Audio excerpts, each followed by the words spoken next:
సాయిరామ్.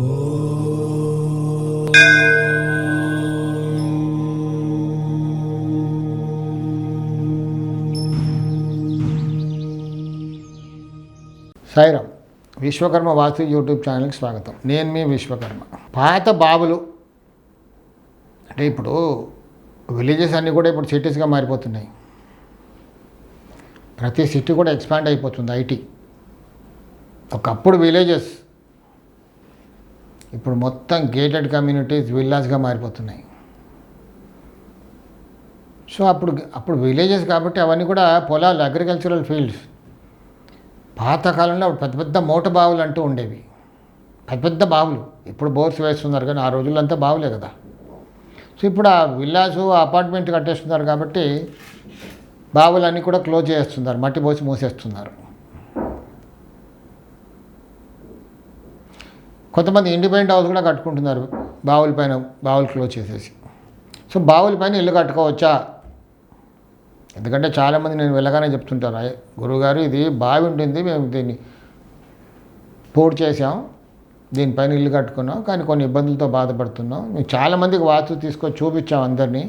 మీరు బావి పైన ఇల్లు కట్టుకున్నారు కాబట్టి మీకు ప్రాబ్లం వస్తుందని చాలామంది చెప్తున్నారు. ఇది ఎంతవరకు నిజం? సో ఇక్కడ ఎంతవరకు నిజమో కొంచెం చూద్దాం డీప్కి వెళ్ళి. ఇల్లంతా వాస్తుపరంగా ఉందా? లేదు, కొన్ని దోషాలు ఉన్నాయి అక్కడ. కానీ వాళ్ళకి ఏంటి, సైకలాజికల్గా బావి పైన అసలు అక్కడ ఉదక శాంతి లాంటిది శాంతి చేయలేదు, బావికి ఏం శాంతి చేయలేదు, బలి ఏమి ఇవ్వలేదు అని చాలామంది చెప్తున్నారు. ఊరికే మట్టి పోసాం, కట్టేసాం అంతే. దానివల్లే ప్రాబ్లం. బావి పైన ఇల్లు కట్టుకునే ముందు, బావి పూడ్చిన తర్వాత, పూడ్చే ముందు దానికి శాంతి అది అన్ని జపాలు హోమాలని చేయించి దాన్ని కూడిపిన తర్వాతే అక్కడ ఇల్లు కట్టుకోవాలి, లేకపోతే ప్రాబ్లమ్స్ వస్తాయని చెప్తున్నారండి. ప్రాక్టికల్గా నేను గమనించింది ఏంటంటే దానివల్ల ఏమీ రాదు. సరే సెంటిమెంట్ ఉంటే ఏదో పూజ చేయండి, కానీ సైంటిఫిక్గా కన్సాలిడేట్గా ముయ్యాలి, లేదా సింక్ అయిపోద్ది. ఆ మధ్య ఒక 40 years బ్యాక్ సిటీలో ఒక పెద్ద బిల్డర్, బాగా పేరున్న బిల్డర్, పాత వాళ్ళతో గుర్తుపట్టేస్తారు,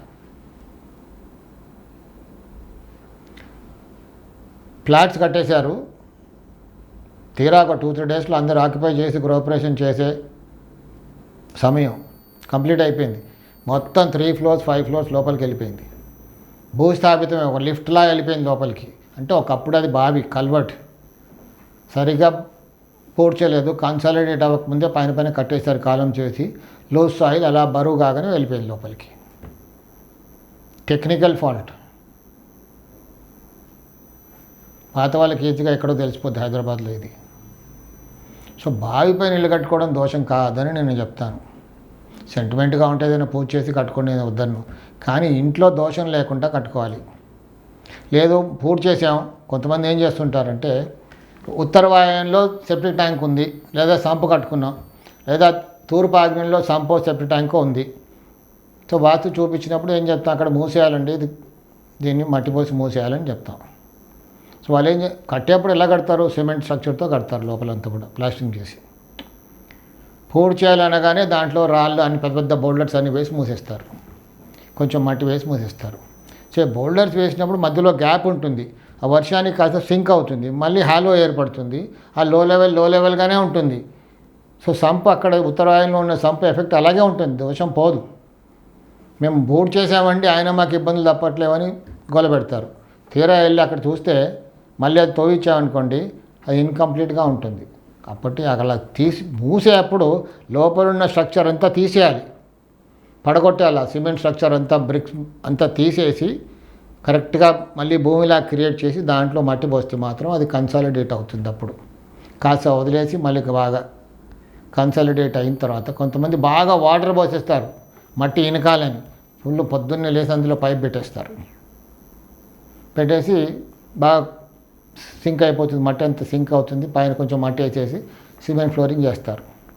కొన్నాళ్ళకి ఆ వాటర్ అంతా ఆరిపోయిన తర్వాత మళ్ళీ సింక్ అయిపోతుంది, పైన ఫ్లోరింగ్ అంతా పగిలిపోద్ది, మళ్ళీ లో లెవెల్ ఏర్పడుతుంది. సో కరెక్ట్గా సైంటిఫిక్ వేలో పూడ్చాలి.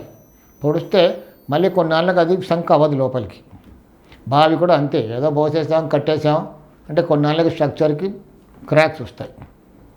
వాస్తుపరంగా ఇల్లుండి కరెక్ట్గా కన్సాలిడేట్ చేసుకొని బావి పైన కట్టుకుంటే మాత్రం ఎలాంటి దోషం ఉండదు అని నా ఫైండింగ్స్.